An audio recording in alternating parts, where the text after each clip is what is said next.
Reservation के खिलाफ ये बहुत बड़ा अफवाह फैलाया गया है कि रिजर्वेशन के चलते समाज में गैर बराबरी बढ़ रही है। जो गैर संवैधानिक रिजर्वेशन इस देश के भीतर 5000 साल से चल रहा है, उससे गैर बराबरी है और उसी गैर बराबरी को बचाने के लिए इस संवैधानिक रिजर्वेशन का विरोध किया जा रहा है। इस बात को आप समझ लीजिए। आरएसएस के चीफ कौन होते हैं? मोहन भागवत। सब के सब चित्पावन ब्राह्मण होंगे। क्यों? सारा ज्ञान उन्हीं के ऊपर है। और यह सवाल पूछना चाहिए ना जो आरक्षण का विरोध करते हैं उनसे, कि तुम जो है ब्राह्मण पेट से पैदा हुए और पैदा होते ही तुमको सामाजिक प्रतिष्ठा मिल गई, इसमें तुम्हारा क्या योगदान है? भगवान के घर में एप्लीकेशन दिए थे कि नहीं हमको ब्राह्मण गर्भ में ही भेजिए। किसका अपराध है ये? मेरे माँ बाप कौन होंगे ये हम तय करेंगे, और मेरे माँ बाप का जो धर्म होगा, जो जाति होगी, उसके आधार पे आप मेरे साथ भेदभाव करेंगे। आप गलत कर रहे हैं कि हम गलत कर रहे हैं? आप संविधान का अपमान कर रहे हैं कि हम संविधान का अपमान कर रहे हैं? कहां से शुरू किए थे हम लोग? शुरू किए थे भारत मां के 4 सिपाही, हिंदू मुस्लिम सिख ईसाई। अब इधर से संबित पात्रा आकर कहेगा हिंदू हिंदू। देश का अपमान कौन कर रहा है? हम देश का अपमान कर रहे हैं, हम देश का विरोध कर रहे हैं। देश के भीतर दिन दहाड़े दिल्ली में, ये मैं नहीं कह रहा हूं कि कहीं सुदूर गढ़चिरौली में नहीं भाई साहब, दिल्ली में संसद मार्ग पे दिन दहाड़े देश का संविधान जला दिया गया। आपको पता चला? चलिए, आप सजग लोग हैं, इसका मतलब आप दिन भर जी न्यूज नहीं देखते हैं। देश का संविधान जला दिया गया। बाबा साहब भीमराव अंबेडकर, जिनको भारत रत्न दिया गया है, सरकार ने दिया है, हम लोग नहीं दिए हैं। हम लोग तो प्यार से बाबा साहब ही बोलते हैं। भारत रत्न दिया गया जिनको, उनके मुर्दाबाद के नारे लगाए गए। ये देशद्रोह है कि हम इस देश के गरीबों के, किसानों के, मजदूरों के हक की बात करते हैं। ये देशद्रोह। इस पे सोच विचार करके देखिए कि देश के भीतर चल क्या रहा है, क्या हो रहा है, आपके बुनियादी जीवन में क्या परिवर्तन आ रहा है, टीवी पे क्या दिखाया जा रहा है और प्रधानमंत्री अपने भाषण में क्या बोल रहे हैं। इसको आप मिला करके देखिए। आप मिला करके देखिए कि जो लोग आज इस देश के भीतर संविधान के ऊपर हमला कर रहे हैं, वही लोग मोदी जी को द ग्रेट पीएम बता रहे हैं। ये वही लोग हैं जो आरक्षण का विरोध कर रहे हैं। ये वही लोग हैं जो पति पत्नी का चुटकुला भेजते हैं। इस सिमिलरिटी को आप देख लीजिएगा। मैं आपको ध्यान से सिर्फ बारीक नजर से देखने का अपील कर रहा हूं। जो व्यक्ति औरतों के खिलाफ चुटकुला भेजेगा वो मोदी जी का समर्थक होगा। जो इस देश के भीतर आरक्षण का विरोध करेगा वो मोदी जी का समर्थन होगा। जो इस देश के भीतर ये कहेगा कि बाबा साहब भीमराव अंबेडकर ने बहुत गलत काम किया कि इस देश में ऐसा संविधान लिख दिया, इस देश में मनुस्मृति होना चाहिए, वो मोदी जी का समर्थक होगा। इस चीज को आप देख लीजिए। आप उनके फेसबुक वॉल पे जाकर के देख लीजिए। आपके साथ अगर वो चाय की दुकान पे बैठे हैं तब आप उनसे बात कर लीजिए। इस देश के भीतर अंग्रेजी में बोलते हैं male upper caste sovereign patriarchal mindset का आदमी ही मोदी जी को सपोर्ट कर रहा है। और ये बात मैं क्यों कह रहा हूं? ये बात मैं इसलिए कह रहा हूं कि वो ये तर्क देंगे कि मोदी जी इसलिए देश के प्रधानमंत्री बन गए कि वो अपनी पत्नी छोड़ दिए। तो मैं ये कहता हूं कि तुम्हारे बाबूजी भी अगर तुम्हारी मां को छोड़ देते तो तुम पैदा होते? ये सवाल हम भी पूछते हैं। ये सवाल पूछना चाहिए कि नहीं पूछना चाहिए? और ये सवाल पूछना चाहिए ना जो आरक्षण का विरोध करते हैं उनसे, कि तुम जो है ब्राह्मण पेट से पैदा हुए और पैदा होते ही तुमको सामाजिक प्रतिष्ठा मिल गई, इसमें तुम्हारा क्या योगदान है? भगवान के घर में एप्लीकेशन दिए थे कि नहीं हमको ब्राह्मण गर्भ में ही भेजिए। किसका अपराध है ये? मेरे माँ बाप कौन होंगे ये हम तय करेंगे, और मेरे माँ बाप का जो धर्म होगा, जो जाति होगी, उसके आधार पे आप मेरे साथ भेदभाव करेंगे। आप गलत कर रहे हैं कि हम गलत कर रहे हैं? आप संविधान का अपमान कर रहे हैं कि हम संविधान का अपमान कर रहे हैं?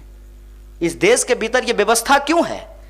कहते हैं कि मेरिट खत्म हो जाएगा अगर इस देश में रिजर्वेशन चलता रहेगा। तो एक बात बता दीजिए, रिजर्वेशन 1950 में लागू हुआ ना, उससे पहले तो एक रिजर्वेशन चल रहा था इस देश में कि सबको वेद सुनने का अधिकार नहीं था।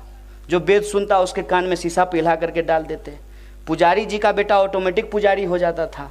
और बेचारा जो साफ सफाई करता है उसका बच्चा इस बात के लिए प्रेशराइज किया जाता है कि तुमको साफ सफाई ही करना पड़ेगा।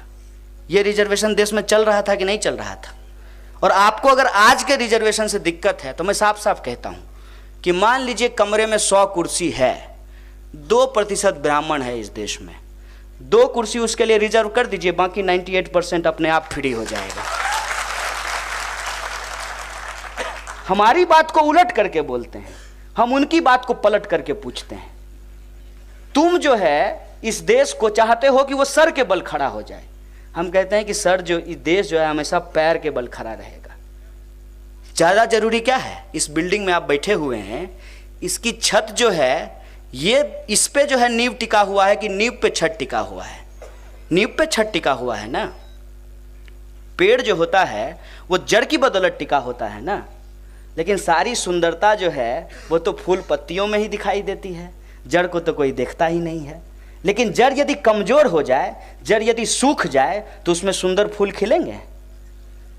इस देश के भीतर जो मेहनत कश जनता है, जो गरीब दलित पिछड़ी अति पिछड़ी जनता है, उसको अगर आप मजबूत नहीं करेंगे तो देश मजबूत होगा? इस देश के भीतर जो कमजोर लोग हैं, जो पीछे छूट गए हैं, उनके बच्चों को यदि आप शिक्षा नहीं देंगे, उनके बच्चों को यदि आप नौकरी में समानता नहीं देंगे, उनको विशेष अवसर प्रदान नहीं करेंगे, तो फिर देश मजबूत कैसे होगा? मान लीजिए ये मेरा शरीर है और मेरा हाथ बहुत लंबा हो जाए तो ये विकलांग होने की निशानी है ना। समाज का एक समुदाय ऐसा है जिसका 50% संसाधनों के ऊपर कब्जा है और बाकी जो 98% आबादी है वो बाकी 50% में अपनी जिंदगी गुजर बसर कर रहे हैं। आप देख लीजिए पूरा का पूरा कौन किसका अवसर छीन रहा है। धीरू भाई अंबानी के बेटा है मुकेश अंबानी, एप्लीकेशन दिए थे, पैदा होते ही वो अरबों के मालिक कैसे हो गए।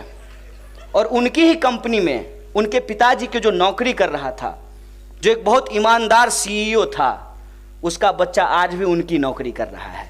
ये रिजर्वेशन है कि नहीं है, जरा हमको समझा दीजिए। रिजर्वेशन देना किसी का हक छीनना नहीं होता है। रिजर्वेशन देना वैसे जो पिछड़े हुए लोग हैं उनको विशेष अवसर देना होता है ताकि वो समाज की मुख्य धारा में शामिल हो सके। और इस देश के भीतर यदि आज लोग आरक्षण मांग रहे हैं तो उनकी समस्याओं को समझना बहुत जरूरी है। आज से पहले जाट क्यों आरक्षण नहीं मांग रहे थे? पटेल क्यों नहीं आरक्षण मांग रहे थे?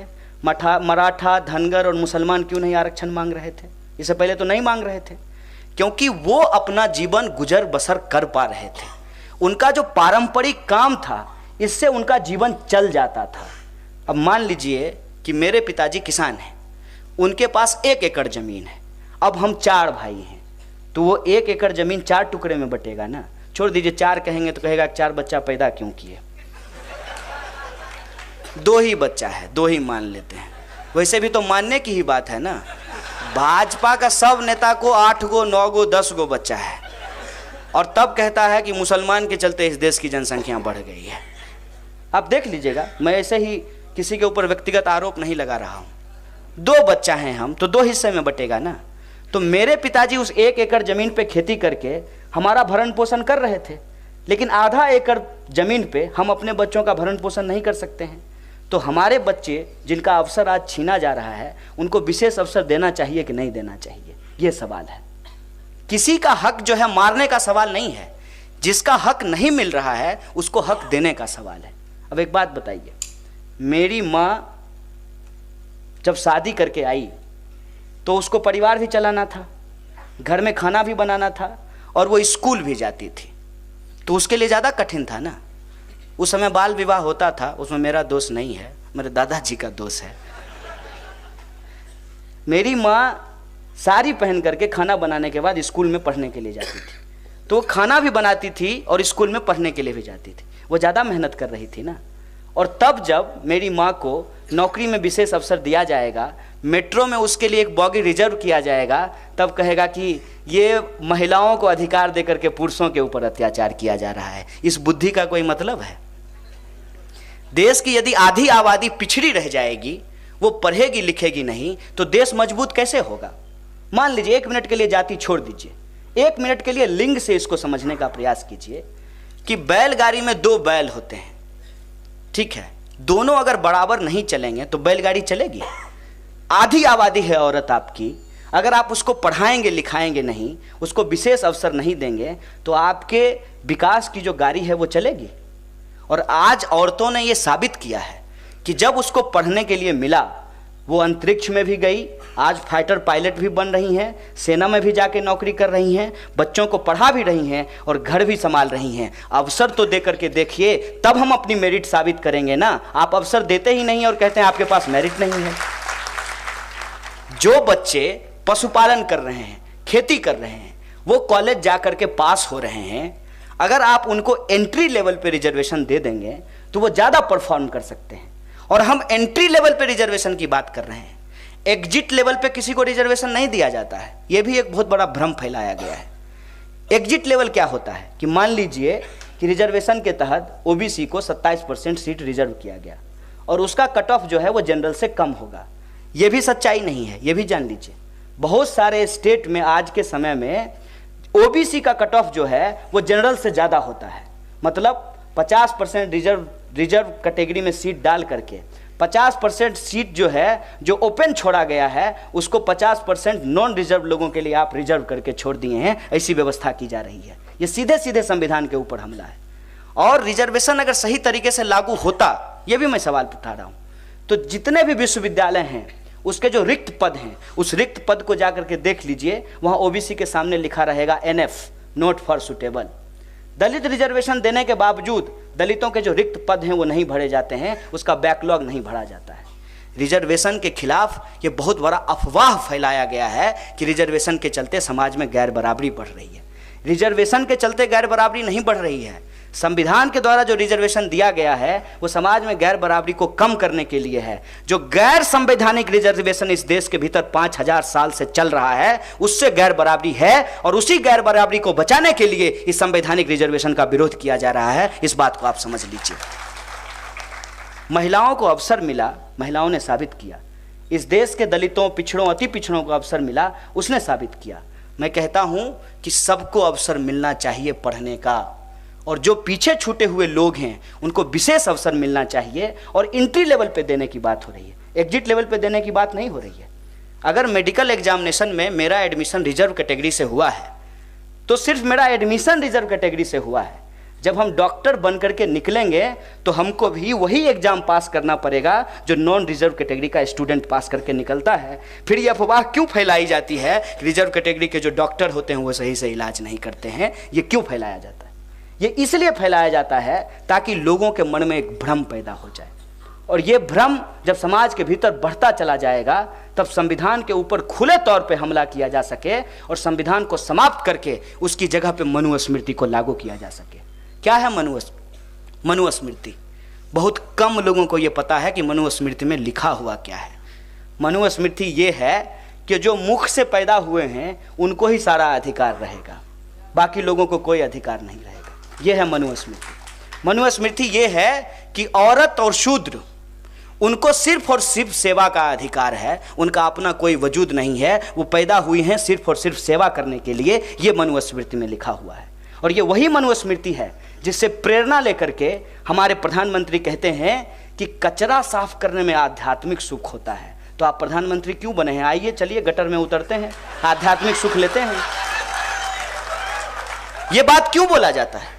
ये तमाम तरीके की औरतों के खिलाफ जो बातें बोली जाती है उसका जो आधार है वो मनुस्मृति है इस देश के भीतर। और ये समझ लीजिए कि ये सिर्फ पिछड़ों, अति पिछड़ों, दलितों का सवाल नहीं है। क्षत्रियों के बारे में भी जो गलत बोला जाता है उसका आधार मनुस्मृति है। वो एक ऐसी सीढ़ी नुमा व्यवस्था है जिसके सबके ऊपर ब्राह्मण बैठे हुए हैं, बाकी सब उसके नीचे हैं। और आप देखिएगा कई बार कहा जाएगा राजपूत है, दिमाग कम है। ये बात मनुस्मृति से निकल करके आई है कि सारा दिमाग तो ब्राह्मण के पास होता है, राजपूत का काम तो तलवार चलाना है, दिमाग का काम तो सब जो है वो ब्राह्मण करेंगे। लेकिन यही राजपूत एक नेता थे, ऐसा ब्राह्मणवाद को लंघी लगाए हैं कि अब तक नहीं संभल पा रहा है। बीपी सिंह ही मंडल आयोग लागू कराए थे ना। इसीलिए मैं कहता हूं कि मनुवाद जो है वो किसी एक जाति के खिलाफ नहीं है, एक जाति को छोड़ करके वो तमाम जातियों के खिलाफ है और तमाम लिंग के लोगों के खिलाफ है।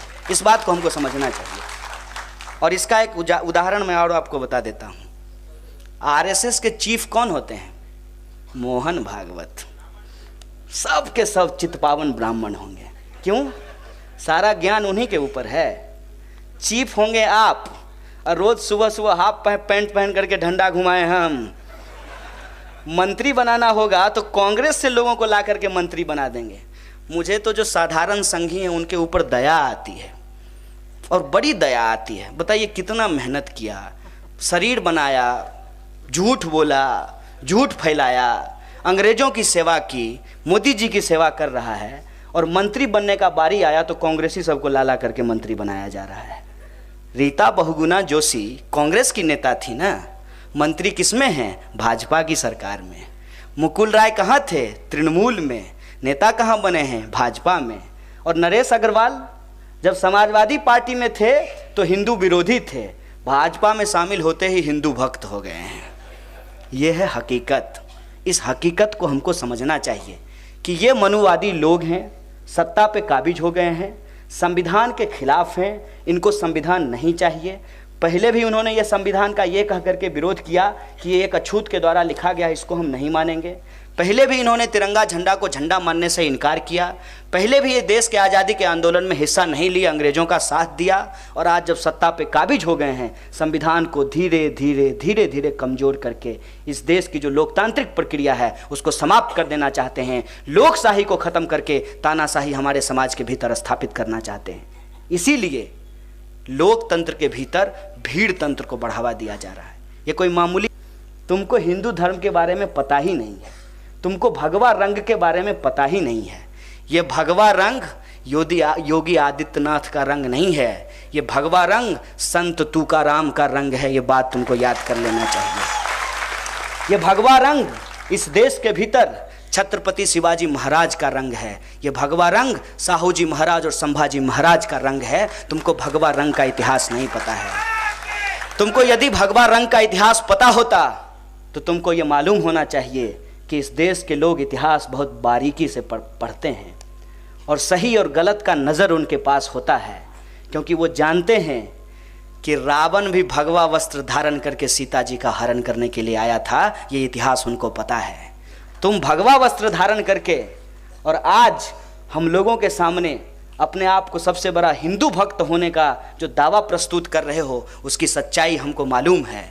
निर्मोही अखाड़ा ने भाजपा के ऊपर आरोप लगाया है कि राम मंदिर के नाम पे 6000 करोड़ रुपया ये इकट्ठा करके रख लिए हैं, और मंदिर बनाने की बजाय दिल्ली में अपना पार्टी ऑफिस बनाए हैं। ये बात हम लोगों को दिख रहा है। ये बात हमको दिख रहा है कि जय श्री राम बोल करके नाथूराम का मंदिर बना रहे हो, तो हम जानते हैं कि हमको कौन सा हिंदू धर्म अपनाना है। जय श्री राम बोल करके जो नाथूराम के रास्ते पे चलते हैं, उस रास्ते पे ना चल के राम राम बोलने वाले, हे राम बोलने गांधी के रास्ते पे चलना हम पसंद करेंगे। क्योंकि गांधी एक ऐसे हिंदू थे जो कहते थे, रघुपति राघव राजा राम, पतित पावन सीताराम, ईश्वर अल्लाह तेरो नाम, सबको सम्मति दे भगवान।